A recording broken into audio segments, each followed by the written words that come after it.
issue with fintechs in the SME space is the fact that the majority of investors and fintechs have not identified how they can help the SME. They've identified that there is this open market with very little regulation where you can charge rates, which in any other market would be not acceptable. So classic example, we see an announcement by another fintech saying, I've raised some money, and it turns out that their rate that they tell the borrower is in the teens, but then they have these additional charges, which if you do the numbers could possibly add up to 20 to 25%. If you go to the man in the street and say, would you like a personal loan? And you want to pay 25%, he'll say, go away. But yet SMEs all day long are turning around and committing to these type of returns. And why? Because it's not crystal clear.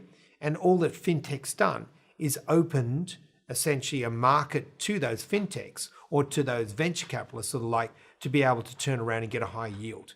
So one of the very classic comments I had at the very beginning, and I know this funder funds a number of the SMEs, the fintechs, was we didn't offer as good enough a return.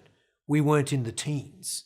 And you only have to look for an SME if they want to understand where the problems are. They just have to look, why are all these investors jumping into the SME funding space? They're doing it because the yields are so high for the investor.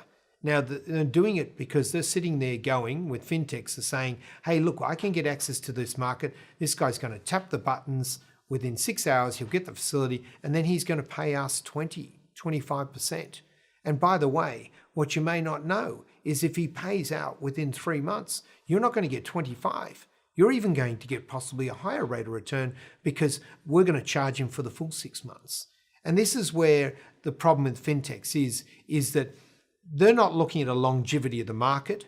They're looking at a short-term play for them and then possibly IPO or something similar, and they'll be gone before everyone realizes that this isn't a sustainable model.